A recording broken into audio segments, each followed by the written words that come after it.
नमस्कार प्यारे साथियों, कैसे हैं आप लोग। आज के इस वीडियो में अपन बात करने वाले हैं एमपी पुलिस कांस्टेबल और वन रक्षक जेल प्रहरी के डॉक्यूमेंट्स वेरिफिकेशन को लेकर कि हमें किन किन दस्तावेजों को साथ लेकर जाना है, कितने सेट उसके चाहिए, कौन सी फ़ोटो साथ में लेकर जानी है। तमाम प्रकार की जानकारियां हम आज जानने की कोशिश करेंगे, जिससे कि आपको किसी तरह की कोई दिक्कत ना हो अपने डॉक्यूमेंट्स वेरिफिकेशन में। फिलहाल ईमेल के माध्यम से एक सूचना भेजी गई है वन रक्षक जेल प्रहरी वाले अभ्यर्थियों के लिए। इसमें लिखा है कि कॉल लेटर डाक के माध्यम से प्रेषित किए गए हैं, साथ ही साथ ऑनलाइन भी भेजा गया है। और संभवतः बहुत सारे अभ्यर्थियों के कॉल लेटर आ भी चुके होंगे उनके पते पर, और कुछ अभ्यर्थियों के जिनके नहीं आए होंगे 1-2 दिन में आ जाएंगे। इस बार प्रक्रिया थोड़ी सी अलग है, क्योंकि अभी तक तो ऑनलाइन आते थे, ऑफलाइन का सिस्टम बंद था। इस बार लेकिन ऑनलाइन भेज जा रहे हैं, वेबसाइट पर कोई हलचल नहीं है ना। चलिए शुरू करते हैं और देखते हैं कि हमें क्या क्या डॉक्यूमेंट्स अपने साथ लेकर जाने हैं। चलिए, तो सबसे पहले तो आपका एक हो गया प्रवेश पत्र।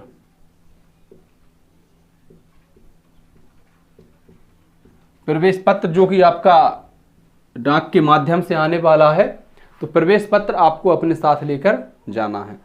अच्छा, ध्यान रखें इन सभी दस्तावेजों की आपको कम से कम 2 प्रति, और मेरी सलाह है कि 3 प्रति साथ लेकर जाइए, क्योंकि 1 प्रति एक्स्ट्रा रहेगी तो कोई नुकसान नहीं होगा, है ना। तो आपको जो फिजिकल का प्रवेश पत्र है वो साथ में लेकर जाना है। इसके अलावा आपको 10th और 12th की मार्कशीट, 10th 12th की अंक सूची। अच्छा जी, जिन अभ्यर्थियों ने संभवतः 2012 या उसके पहले 10th या 12th की है, उनकी मार्कशीट 2 मार्कशीटें उनके पास होंगी। एक अंक सूची होगी, इस पर लिखा होगा अंक सूची या मार्कशीट, और दूसरा होगा उनका प्रमाण पत्र। जबकि जिन अभ्यर्थियों ने वर्ष 2012 के बाद 10वीं या 12वीं की है, उनके पास जो मार्कशीट है वो एक ही, उस पर लिखा है अंक सूची सह प्रमाण पत्र।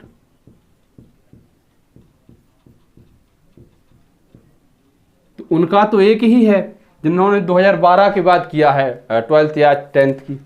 लेकिन जिन्होंने 2012 के पहले की है या 2012 में की है, उनके पास 2 अलग अलग है, मार्कशीट अलग है और सर्टिफिकेट अलग है।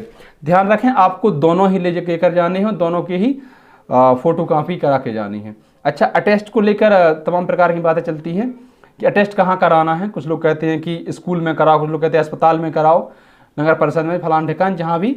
लेकिन मैंने जो 2 बार एमपी पुलिस कांस्टेबल का डॉक्यूमेंट्स वेरिफिकेशन कराया है, तो मुझे तो नहीं लगता कि कहीं का जरूरी है। आप सेल्फ अटेस्ट करिए, उस पर लिख दीजिए स्वप्रमाणित और अपने दस्तखत कर दीजिए, है ना। ये सेल्फ अटेस्ट ही चलता है।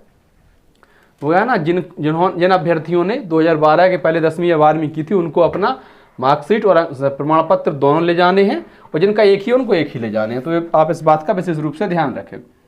चलिए आगे देखिए, फिर आपको क्या लेकर जाना है, निवास प्रमाण पत्र। चाहे आप जनरल कैटेगरी में हो, चाहे ओबीसी में, तो सबका होता है ना निवास प्रमाण पत्र। अच्छा, फिर निवास प्रमाण पत्र भी आपको साथ लेकर जाना है। संभवतः अब तो सभी अभ्यर्थियों के ऑफलाइन ही, माफ करिए ऑनलाइन ही होंगे, ऑफलाइन का तो समय खत्म है। लेकिन जिनके भी अभी भी ऑफलाइन है, तो भैया इसको आप ऑनलाइन करवा लें। वैसे तो किसी के नहीं होंगे, अब निवास प्रमाण पत्र सभी के ऑनलाइन बन चुके थे, चाहे निवास हो चाहे जाति हो, सबके ऑनलाइन है।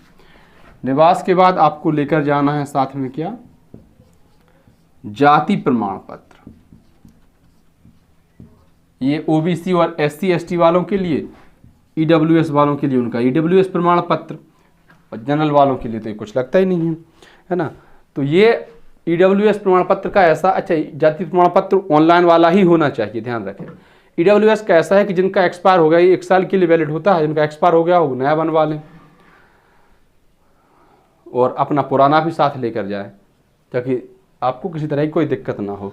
एक्चुअल में डॉक्यूमेंट्स में बहुत समस्या आती है। मैं आपको एक किस्सा बताऊं, 2016 में मेरा भोपाल में था ये फिजिकल और डॉक्यूमेंट वेरिफिकेशन। तो उस समय जब हम 18 साल हमारी उम्र नहीं हुई थी, तो जो निवास प्रमाण पत्र बनता है ना, वो हमारे पिताजी के नाम से बना हुआ था। अब जैसे ही हमने वो सूची देखी, हमें लगा कि यार निवास प्रमाण पत्र तो हमारे पास है नहीं। पहुंच गए भाग के लोक सेवा केंद्र, जल्दी में अपना काम करवाया, जल्दी में बनवा लिया जैसे तैसे करके। उसको लेकर पहुंचे अपना डॉक्यूमेंट्स वेरिफिकेशन कराने। तो जो इंस्पेक्टर महोदय वो जांच कर रहे थे दस्तावेजों की, उन्होंने जैसे ही उसको देखा, उसकी डेट पड़ी कब ये इशू हुआ है, उसको लाल घेरे से ऐसे मार्क किया और ऊपर लिख दिया फॉर्म पर क्या, अयोग्य, और ये लिखकर फॉर्म डाल दिया डस्टबिन में। पूछा कि सर ये क्यों? तो उन्होंने कहा कि भैया जो आपने डॉक्यूमेंट्स बनाए हैं, लगाए हैं, वो सभी आपके फॉर्म भरने की डेट के पहले के होने चाहिए। तो मैंने कहा उस समय तो हमारे पास नहीं था, हमारे पिताजी के नाम का था निवास प्रमाण पत्र। तो बोले कोई दिक्कत नहीं है, आप वो लेकर आइए। अब 2016 में, आज से 8 साल पहले, व्हाट्सएप इतने ज़्यादा लोगों के पास नहीं था। हम तो चलाए थे, लेकिन गांव में हर कोई नहीं चलाता था, हमारे घर में कोई नहीं चलाता था। तो एक दोस्त को फ़ोन किया, फिर उसने जैसे तैसे वो ढूंढा, हमें भेजा, हम मार्केट में गए, प्रिंट निकलवाया, फिर वापस लेकर गए, दोबारा चेक कराया। इस प्रोसेस में 3-4 घंटे समय बर्बाद हो गया, और यही कारण रहा सबसे बड़ा कि उस दिन दौड़ नहीं निकली थी। तो इसलिए बहुत ज़रूरी है कि आपको सभी दस्तावेजों का भली भांति ज्ञान हो, ताकि आपको किसी तरह की कोई भी समस्या का सामना ना करना पड़े। जाति प्रमाण पत्र और ईडब्ल्यूएस। अच्छा, आय को लेकर बहुत सारे अभ्यर्थी प्रश्न पूछते हैं। जहां तक मुझे पता है आय की जरूरत नहीं पड़ती है इसमें, लेकिन हाँ, कुछ लोग अगर यात्रा भत्ता वगैरह चाहते हैं तो हो सकता है उनको आय प्रमाण पत्र की जरूरत पड़े, लेकिन डॉक्यूमेंट्स वेरिफिकेशन में आय की जरूरत नहीं पड़ी। अगर आपके पास है तो लेकर चले जाइए, कोई दिक्कत नहीं है। नहीं है तो नया बनवाने का कोई फायदा भी नहीं है, क्योंकि वो मान्य नहीं होता है। अच्छा जी, इसके बाद आपको लेकर जाना है अपना क्या, रोजगार पंजीयन। रोजगार पंजीयन हो सकता है कुछ अभ्यर्थियों का रोजगार पंजीयन एक्सपायर हो गया हो जाता है, उसकी डेट निकल जाती है, कई बार हम ध्यान नहीं दे पाते हैं और वो एक्सपायर हो जाता है। तो ऐसे में क्या करना चाहिए? अगर हो सके तो उसको रिन्यू करा लीजिए, और अगर नहीं हो सकता है रिन्यू तो कोई बात नहीं, आप जो है दूसरा बनवा लीजिए, लेकिन पुराना भी आपको साथ लेकर ही जाना है। ठीक है, चलिए आगे बढ़ते हैं, कुछ और डॉक्यूमेंट्स देखते हैं। रोजगार के बाद एक और चीज आपको साथ लेकर जानी है। आपने जो लिखित परीक्षा दी थी ना, उस लिखित परीक्षा का प्रवेश पत्र रखा होगा, ध्यान करिए। नहीं रखा हो तो निकल भी आएगा वेबसाइट से। लिखित परीक्षा का प्रवेश पत्र ये आपको साथ लेकर जाना है। और क्या कर लेकर जाना है? आधार कार्ड, आधार या कोई भी ऐसी आईडी जिस पर आपकी फोटो हो, और ये ओरिजिनल भी लेकर जाने हैं सारे, और इन सभी डॉक्यूमेंट्स की आपको कम से कम 2 प्रति भी लेकर जानी है, और आपको फोटो कम से कम 4 फोटो आप साथ लेकर जाइए। फोटो कौन सी? जो फॉर्म में लगाई थी, अगर आप वही फोटो लेकर जाते हैं तो बहुत अच्छी बात है। और मुझे जहां तक पता है संभवतः वही फोटो मांग लेते हैं। हो सकता है कि कई जगह पर कहते हैं कि नहीं कोई बात नहीं, आप लेटेस्ट फोटो लेकर आए हैं चल जाएगी, या दूसरी कोई फोटो लेकर आए हैं चल जाएगी।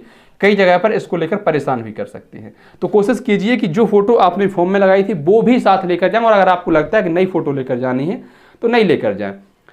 क्या क्या डॉक्यूमेंट्स हमने अभी तक बताए हैं आपको? प्रवेश पत्र फिजिकल के लिए, इसके साथ जो भी सूचना पत्र वगैरह इसके पास साथ अगर कुछ आए तो वो भी, और 10th 12th की अंक सूची। अच्छा, अंक सूची इसके पहले की, मतलब 5 की, 6 की, 7 की, 8 की, 9 की, ये, और ग्रेजुएशन की, ये तो आपका श्रद्धा का विषय है, लेकर जानी है लेकर जाइए, नहीं जानी है कोई बात नहीं। और ग्रेजुएशन की अगर आपको लगानी है तो लगा दीजिए, अच्छी बात है, नुकसान थोड़ी अगर आपने कर रखी है तो। निवास प्रमाण पत्र, जाति प्रमाण पत्र जिनका लगता हो, जिनका ईडब्ल्यूएस लगता हो उनका ईडब्ल्यूएस, रोजगार पंजीयन, लिखित परीक्षा का प्रवेश पत्र, आधार कार्ड और फोटो। हाँ भाई साहब, क्या आप इतनी सी बात से सहमत हैं? मैंने कहा ना, फोटो वही जो आपने फॉर्म में लगाई थी। अच्छा, इन सब की 2-2 प्रति स्वप्रमाणित करके, या शायद उन्हीं के सामने प्रमाणित करनी पड़े, हो सकता है। ये आपको डॉक्यूमेंट्स लेकर जाने हैं।